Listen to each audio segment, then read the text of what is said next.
अच्छा, अब कोरिलेशन क्या होता है? जैसे कि नाम से जाहिर है, को रिलेशन। को relation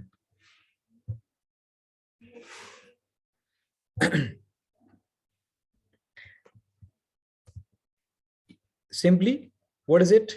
It is the relationship between two or more variable, कि दो या दो से ज्यादा वेरिएबल के दरमियान क्या एसोसिएशन है, कितनी एसोसिएशन है।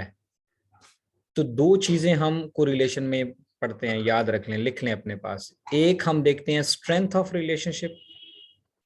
Strength, what is the strength of relationship? कितनी बहुत क्लोज रिलेशनशिप है या थोड़ा रिलेशन है। मिसाल के तौर पे हम कहते हैं प्राइस एंड डिमांड, तो हम कहते हैं जी बड़ा क्लोज रिलेशनशिप है, फॉर एग्जांपल कह रहा हूँ। और अगर मैं आपसे ये कह दूं कि यार फॉर एग्जांपल एजुकेशन का क्राइम के साथ क्या रिलेशन है, शायद कुछ ना कुछ रिलेशन निकल आएगा, मे बी। ठीक है, क्योंकि एजुकेटेड भी क्रिमिनल हो सकते हैं बाज़ औक़ात, और अनएजुकेटेड भी क्रिमिनल होते हैं, कोई हो भी सकता है रिलेशनशिप। और अगर मैं ये कहूँ कि यार जेल में जो इस्लाहात हुई हैं उसका शहर की आबादी के ऊपर क्या असर है, तो आप कहेंगे यार इसके इसमें क्या कोरिलेशन है कि जेल में जो इस्लाहात हो रही हैं, if something is some improvement is going on in a jail, so what it has to do with the environment of or with the city, right? Probably not, so there might be no correlation, right? Ma'am यह कहेंगे कि यार week correlation है या ना होने के बराबर। तो पहले क्या हम चीज देखते हैं, स्ट्रेंथ ऑफ रिलेशनशिप। दूसरी चीज को रिलेशन में क्या चेक की जाती है, nature of relationship. First strength of relationship, second nature. Nature का क्या मतलब है कि इनके दरमियान पॉजिटिव रिलेशनशिप है या नेगेटिव। अब प्राइस और डिमांड के दरमियान नेगेटिव रिलेशनशिप है, एक बढ़ता है तो दूसरा घटता है। जबकि एडवर्टाइजमेंट और सेल्स के दरमियान पॉजिटिव रिलेशनशिप है, जितनी एडवर्टाइजमेंट बढ़ाएंगे उतनी सेल्स बढ़ रही है। अगर ऐसा रिजल्ट आ रहा है तो हम कहते हैं there is a positive relationship. तो कोरिलेशन में हम दो चीजें चेक करते हैं।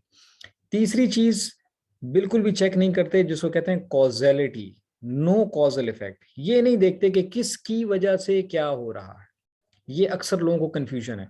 वो कोरिलेशन में कॉजेलिटी चेक करते हैं, यानी कॉज। हम ये नहीं कहेंगे कि जी प्राइस की वजह से डिमांड बढ़ रही है, हम ये नहीं कहेंगे कि एडवर्टीजमेंट की वजह से सेल्स हो रही है, हम ये नहीं कहते इसमें कि जी स्मोकिंग की वजह से कैंसर होता है। हम ये कहते हैं कि दोनों के दरमियान ताल्लुक है, ज्यादा या कम। एक ये बात बताएंगे और दूसरी ये बात बताएंगे कि पॉजिटिव है या नेगेटिव। कॉजेलिटी डिस्कस नहीं होती, वो रिग्रेशन में हम डिस्कस करेंगे। ये फर्क आपने याद रखना है, कभी कभी एमसीक्यूज में भी आ जाता है कि if smoking causes cancer, is it A correlation? नीचे लिखा होता है यस यस यस, हाँ कोरिलेशन है, स्मोकिंग और कैंसर का आपस में है रिलेशनशिप। वो रिलेशनशिप नहीं, और कॉजेलिटी बात करे तो कॉजेलिटी कोरिलेशन का ऑब्जेक्टिव नहीं होती। अच्छा, सिंपल और मल्टीपल कोरिलेशन बहुत आसान है। जब दो वेरिएबल हों तो उसको सिंपल कोरिलेशन कहते हैं, और जब दो से ज्यादा वेरिएबल हो जाएं, 3 हो जाएं, 4 हो जाएं, 5 हो जाएं, तो उसको मल्टीपल कोरिलेशन कहते हैं। आसान है ये। पॉजिटिव कोरिलेशन क्या होती है? When the two variable move in the same direction, जो मैंने भी बताया, ठीक है। जैसे प्राइस एंड सप्लाई है, जैसे एडवर्टीजमेंट एंड सेल्स है, कि प्राइस बढ़ रही है, सप्लाई बढ़ रही है, तो दोनों वेरिएबल एक ही सिमत में मूव करते हैं, दैट इज पॉजिटिव कोरिलेशन। जब एक वेरिएबल और इंक्रीज हो रहा हो, दूसरा डिक्रीज हो रहा हो, या एक डिक्रीज हो रहा हो, दूसरा इंक्रीज हो रहा हो, when they are moving in opposite direction, that is called as negative correlation. और when we say, इसको ऐसे भी कहते हैं कि when there is an inverse relationship between two variables, it means that there is a negative correlation, like price and demand. Price increases, demand decreases, right? ठीक हो गया? Government spending increases, unemployment decreases. जब government ज्यादा development पे खर्चा करती है तो अनएम्प्लॉयमेंट कम हो जाती है। क्यों? क्योंकि अब जॉब अपॉर्चुनिटीज क्रिएट हो रही हैं, तो there is a negative relationship. And no correlation या zero correlation means when the two variables are not correlated at all. दोनों में कोई ताल्लुक नहीं है, तो हम कहेंगे कि there is a negative correlation. Sorry, there is zero correlation. अच्छा, फिर दो टर्म्स और हैं, linear versus non linear correlation. आपके कोर्स में आपका जो कंसर्न है वो लीनियर कोरिलेशन के साथ, ठीक है। Non linear is not the area of your discussion. Correlation is said to be linear when all the points x on y on a scatter diagram seems near a straight line. जो linearity है उसको सादा लफ्ज़ों में अगर आप समझना चाहते हैं तो it is sorry, ये ऐसे हो जाता है, ठीक है। ये आपका है ग्राफ, ये linearity, ये डॉट्स इसके सारे इस तरह से करीब करीब करीब करीब होते हैं, ठीक है। ये लिनियरिटी यानी जिसमें एक पैटर्न आपको नजर आ रहा है या इंक्रीज का या डिक्रीज का, ठीक है, ये लीनियर है। लेकिन अगर इस तरह की कर्व बनेगी या इस तरह की कर्व बनेगी, ठीक है ना, तो हम कहेंगे कि ये नॉन लीनियर है या कर्वी लीनियर है, ठीक है। कर्व जब बने आपकी ग्राफ की तो फिर हम ये कहेंगे ये नॉन लीनियर है, ठीक है। देखें कर्व बनी हुई है, जबकि यहाँ पे एक डायरेक्शन में है, या इस तरह भी होगा तो भी ये लीनियर ही कहलाएगा, ठीक है। इसको ग्राफ में देख लेंगे तो आपको आसानी से समझ आ जाएगी। ये देखें, ये एक डायरेक्शन नजर आ रही है कि इनके दरमियान ये सीधी, ये इंक्रीज हो रहा है, ये डिक्रीज हो रहा है, तो ये पॉजिटिव रिलेशनशिप है, ये नेगेटिव रिलेशनशिप है, तो हम कहते हैं ये लीनियर है ये दोनों, और ये कर्वी लीनियर है। देखिए कर्व बन रहा है, कर्व, या इसको नॉन लीनियर भी कहते हैं, ठीक है। ये भी कर्व बन रहा है, ठीक है, ऐसे करके। तो ये स्कैटर प्लॉट इसको कहते हैं, जिसमें हम डॉट्स को लगाते हैं स्कैटर्ड करके, तो ये ठीक हो गया। यहाँ तक कुछ समझना है तो बताएं, फिर हम आगे कोरिलेशन कोएफिशिएंट पे चलते हैं, आगे सवाल हल करेंगे फिर।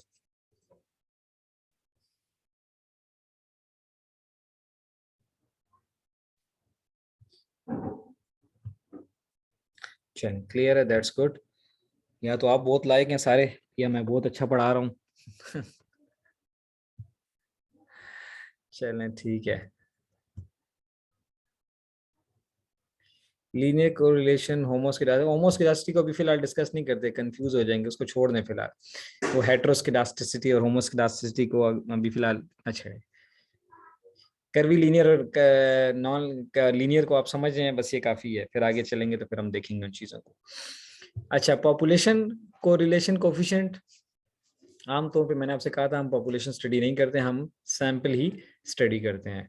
क्योंकि जहाँ भी रिसर्च होगी तो आप 5 साल का, 8 साल का डेटा लेंगे, 10 साल का लेंगे। ज़रा तारीख़ इंसानी जब से पैदा हुई है तब से लेकर आज तक का पूरी दुनिया का डेटा हम नहीं लेते, तो वो जो लिमिटेड डेटा लेते हैं तो हम सैम्पलिंग ही करते हैं। तो बहरहाल अगर पॉपुलेशन कोरिलेशन स्टडी हो रहा तो उसको रो से डिनोट करते हैं, जो हमारा कोफिशिएंट निकल के आएगा, और जो सैंपल होता है उसको स्मॉल आर से करते हैं। स्मॉल आर की जो वैल्यू आती है वो आएगी 0 और -1 से 1 के दरमियान। तो ये पॉपुलेशन का हो या सैम्पलिंग का हो, दोनों की वैल्यू -1 से +1 के दरमियान आएगी। तो +1 के करीब करीब वैल्यू आएगी, यानी 0.8 0.9 आ जाएगा, तो इसका मतलब कि स्ट्रॉन्ग कोरिलेशन होगी, पॉजिटिव कोरिलेशन है। नेगेटिव के करीब करीब आएगी तो ये नेगेटिव स्ट्रॉन्ग कोरिलेशन कहलाएगी, और अगर 0 के करीब करीब आएगी तो नो कोरिलेशन कहलाएगी, ठीक है। तो पॉजिटिव पॉजिटिव कोरिलेशन, सर और अगर सर थोड़ा आराम से पढ़िए कि हमें समझ आ जाए। सॉरी, आप थोड़ा आराम से पढ़ ले सर, कि हमें समझ आ जाए, हमें समझ नहीं आती है इतना जल्दी जल्दी पढ़। अच्छा, तो बार बार तो पूछ रहा हूँ, कोई सवाल है तो बताएं। एनीवे, अच्छा, -1 के करीब अगर आ जाए correlation, -0.8 -0.6 -0.7, it means there is a negative strong correlation, ठीक है। और if the answer is near to 1, that means there is a positive correlation. इसको टेबल पे भी आगे देख लेंगे तो आपको ज्यादा आसानी से समझ आ जाएगी। एक मिनट, इसको छोड़ें और इसको देखें, ये फिर हम वापस आते हैं कर। So if your answer is between 0 and 0.2, ठीक है, ये आपको स्लाइड मिल जाएंगी, तो ये आपको लिखने की जरूरत नहीं है। It means that there is a very low correlation, right? You remember I told you कि जब हम इसमें कोरिलेशन में क्या देखते हैं, स्ट्रेंथ ऑफ रिलेशनशिप, तो ये बता रहा है कि रिलेशनशिप बड़ा वीक है, बहुत कम है। तो अगर ये पॉजिटिव में वैल्यू आ रही होगी तो हम कहेंगे कि पॉजिटिव है लेकिन वीक कोरिलेशन है, और अगर नेगेटिव में आ रही होगी तो हम कहेंगे नेगेटिव है, यानी -0.1 वैल्यू आ गई, it means there is a very weak और वेरी लो कोरिलेशन, दोनों के दरमियान ताल्लुक बहुत कम है, ना होने के बराबर है। ठीक है, 0.2 से 0.4 के दरमियान आ जाए तो लो कोरिलेशन है, 0.4 से 0.6 के दरमियान आ जाएगी तो मॉडरेट है, यानी काफ़ी हद तक है रिलेशनशिप। 0.6, 0.7, 0.8 इस तरह आ जाए तो हाई है। ठीक है, हाई मॉडरेट ना बोलें, बस को हाई कोरिलेशन ही कहते हैं। और 0.8 से भी ज़्यादा आए तो वेरी हाई, और अगर 1 आ जाए तो परफेक्ट कोरिलेशन। ठीक है, जो कि पॉसिबल नहीं होता, कि इसका मतलब दोनों एक ही चीज़ हैं, तभी तो 1 आ गए। तो आम तौर पे जो आपके जवाबात आएंगे सवालों के, वो इनके दरमियान आते हैं, 0.5, 0.6, 0.4, 0.8, 0.7, 0.6। तो पॉजिटिव होंगे तो मीन दोनों वेरिएबल्स के दरमियान पॉजिटिव रिलेशनशिप है, और अगर नेगेटिव जवाब आ रहा है तो इसका मतलब है the variables are inversely related, just like price and demand. ठीक है, और ये तो मैंने आपको बता दिया। स्ट्रॉन्ग रिलेशनशिप होगा तो जब प्लॉट करेंगे तो वैल्यूज करीब करीब आएंगी। अगर आपका जवाब 0.7 या 0.8 आ रहा है तो जब आप उसको प्लॉट करेंगे तो आप देखेंगे कि वैल्यूज आपकी सारी करीब करीब होंगी एक दूसरे के। और अगर आपका जवाब 0.1, 0.2, 0.3 यानी वीक कोरिलेशन है, लो कोरिलेशन है, तो जब आप उसको प्लॉट करेंगे तो आप देखेंगे वैल्यूज ऐसे बिखरी हुई होंगी। ठीक है, गो के एक डायरेक्शन में तो नज़र आ रही है कि इंक्रीज हो रही हैं, लेकिन बिखरी हुई हैं। ये देखें क्लोज क्लोज हैं।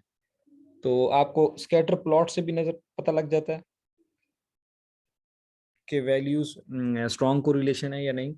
अब ये पॉजिटिव स्ट्रॉन्ग कोरिलेशन, ये नेगेटिव स्ट्रॉन्ग कोरिलेशन, ये पॉजिटिव वीक कोरिलेशन, ये नेगेटिव वीक कोरिलेशन।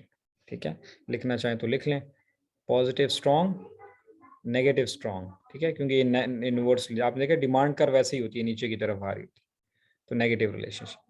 ये भी नेगेटिव है लेकिन वीक है, यानी दो वेरिएबल के दरमियान बहुत कमज़ोर सा ताल्लुक है। इधर भी दो वेरिएबल के दरमियान कमज़ोर सा ताल्लुक है, लेकिन दोनों वेरिएबल पॉजिटिवली रिलेटेड है। अब यहाँ कुछ समझ नहीं आ रही। ठीक है, नो रिलेशनशिप, कोई ऊपर कोई डायरेक्शन नहीं समझ आ रही कि ये पॉजिटिव है नेगेटिव है, और यहाँ भी नहीं है क्योंकि स्ट्रेट लाइन है। इसका मतलब है कि एक्स मुसलसल चेंज हो रहा है, वैल्यू 0, 1, 2, 3, 4, 5 जा रही है, जबकि वाई ऑलमोस्ट वही एक ही वैल्यू है। तो मीन्स एक्स के चेंज होने से वाई के में कोई फ़र्क भी नहीं आ रहा, या वाई सेम फिर भी एक्स बदल रहा है, तो मीन कोई ताल्लुक नहीं है। तो नो रिलेशनशिप का ग्राफ इस तरह से बन सकता है। जनाब क्लियर हो गया? ये टेबल आप बस आपने याद भी कर लेना है कि आपको कहीं एमसीक्यूज वगैरह में आ जाए, इफ कोरिलेशन इज 0.7 तो नीचे आंसर आता है कि जी is it weak correlation, low correlation, high correlation. ठीक है ना, या नेगेटिव कोरिलेशन, तो आप साइन के जरिए से आप अंदाजा लगा सकते हैं। if there is no relation it means that our economic theory is not correct। no, does not mean economic। हम यहाँ पे कोई थ्योरी टेस्ट ही नहीं कर रहे, हम सिर्फ ये कर रहे हैं कोरिलेशन में हम दो वेरिएबल के दरमियान ताल्लुक देख रहे हैं। जैसे मैंने आपसे कहा कि फर्ज करें पेशावर के मेयर ने जो है वो कोई पेशावर के लिए कोई पॉलिसी बनाई, तो उसका रावलपिंडी पे क्या ताल्लुक होगा? कोई ताल्लुक नहीं होगा। तो मीन्स जब आप उसका डेटा लेकर जब रिजल्ट्स देखेंगे तो कोई आपको वहाँ पे जीरो कोरिलेशन नजर। सो हम क्या कहेंगे हैं, there is no correlation between the policies of policies implemented by Peshawar mayor on the Rawalpindi economic situation या people of Rawalpindi। ठीक है ना?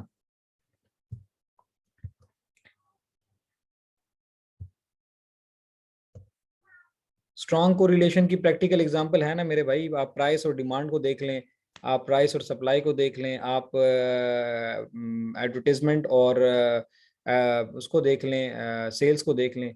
जितनी एडवर्टीजमेंट होती है उतनी सेल्स बढ़ती है। आप क्वालिटी और सेल्स को देख लें, आप क्वालिटी बढ़ाते चले जाएं, आपकी सेल्स बेहतर होती चली जाती है। स्ट्रॉन्ग कोरिलेशन निकल के आएगा इसका। ठीक है, आपकी पढ़ाई और आपके ग्रेड्स जितना अच्छा पढ़ेंगे उतने अच्छे नंबर आएंगे, इसके दरमियान स्ट्रॉन्ग कोरिलेशन निकल के आएगी।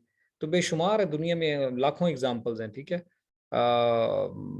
आपकी एजुकेशन ज़्यादा होती है तो आपको अच्छी सैलरी मिल सकती है, इसके दरमियान पॉजिटिव कोरिलेशन निकल के आएगी। जितना आप इंटरेस्ट रेट कम करते चले जाएंगे, इन्वेस्टमेंट उतनी बढ़ती चली जाएगी, और इसके दरमियान स्ट्रॉन्ग कोरिलेशन है, ठीक है।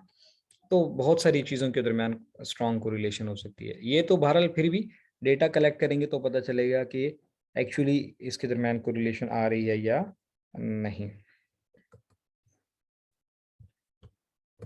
अच्छा, ये फार्मूला है, ये आप लिख लें अपने पास, या स्लाइड तो बहरहाल आपको मिल जाएंगी। n into s summation x y then multiplied minus summation x summation y, और n into summation x square minus x summation x whole square, and so on and so forth. दो variable के दरमियान हम correlation check करेंगे इस फार्मूले के जरिए, ठीक है। तो हम एक एग्जांपल कर लेते हैं तो हमें समझ आ जाएगी कि कोरिलेशन कैसे कैलकुलेट करते हैं। ये हम एक देखें, अब आपको रिलेशन पता लगेगी। ये है ट्री की हाइट है और ये ट्री का ट्रंक है, ठीक है, डायमीटर है, कि दरख्त जितना लंबा होता है क्या वो उतना ही चौड़ा भी हो जाता है कि नहीं। तो अब ये देखें, इसके दरमियान हम देखना चाहते हैं कि कोरिलेशन है कि नहीं। अब कुछ दरख्त ऐसे हैं वो बहुत लंबे होते हैं, उनका तना इतना नहीं चौड़ा होता जो ट्रंक है, और कुछ दरख्त ऐसे हैं वो इतने लंबे नहीं होते लेकिन फिर भी जैसे जैसे बढ़ते जाते हैं उनका ट्रंक बढ़ता है। तो ये हमने ट्री की हाइट इधर लिख दी, और उनका जो तना है यानी उसका जो ट्रंक है वो उसकी गोलाई हमने देखी है कि वो कितनी सेंटीमीटर या कितने इंचेस या कितने फीट है, वट एवर, ठीक है। तो जो दरख्त हमारे पास 35 मीटर हाइट की था, उसकी जो तने की जो डायमीटर है यानी उसकी जो टोटल डायमीटर है तने का, वो 8 सेंटीमीटर है या 8 इंचज है, वट एवर। फिर इसी तरह हमने ले लिए कितने दरख्त, 1 2 3 4 5 6 7 8 ट्रीज हमने लिए, उनकी हाइट नापी और उनका जो तना है उसके डायमीटर को नापा। तो हम ये देखना चाहते हैं कि जैसे जैसे दरख्त बढ़ता है आया उसकी जो है वो गोलाई जो है वो भी ज्यादा होती है या नहीं। तो फॉर्मूला हमारे पास ऑलरेडी है, तो हमने क्या कैलकुलेट करना है, summation x y, so y multiplied by x, 35 into 8 280, 49 into 9 441, and so on and so forth। आप इसको कैलकुलेट किया, y का स्क्वायर 35 का स्क्वायर हमने यहाँ पे लिख दिया, 49 का स्क्वायर हमने इधर लिख दिया, इसी तरह सारे का स्क्वायर हमने यहाँ पे लिख दिया। यहाँ पे x का स्क्वायर ले लिया, 8 का स्क्वायर 64, 9 का square 81, and so on and so fourth, हमने इसको यहाँ पे लिख लिया। इन सब के समीशंस ले लिए और ये वैल्यू हमने सारी की सारी इस फॉर्मूले में हमने पुट करनी है, ठीक है। तो अब आप ये देखें, हमारे पास ये फार्मूला था, ये वैल्यू आ गई। n कितना है, 8, number of trees 8, summation x y है 3142, तो हमने लिख दिया 3142, माइनस समीशन एक्स कितना है, समीशन एक्स है हमारे पास 321, क्या लिखा आपने, y shows the height, what y square shows then, and x square shows then। और मेरे भाई ये फार्मूला x और y, x square is not showing anything, y square is not showing anything, we just want to calculate the correlation. Is there a relationship between the height of the tree and the trunk of diameter of the trunk of the tree, right? It is just a method to calculate the relationship between the two. The y square or x square is not showing anything. We are interested in the figure, this one 0.88, that is the figure that we are interested in. So how to get this figure 0.886? Through this formula, right? So we are not here deriving the formula, we're just putting the values into the formula, just trying to get the answer so that we can know that whether there exists some relationship or not. तो n जो है वो 8 है, summation x square 713, this is 713 we have calculated, ठीक है। Summation x कितना है हमारे पास 73, ये समीशन x है, इसका स्क्वायर हम यहाँ पे ले लेंगे, एंड इसी तरह हमने सारी वैल्यूज यहाँ पे पुट कर ली, और ये स्क्वायर रूट है। इसको जब सॉल्व कर लेंगे, आप कोशिश करें इसको खुद भी सॉल्व करें और देखेंगे ये वैल्यू ठीक निकाली है या नहीं, ताकि आपकी प्रैक्टिस भी हो जाए।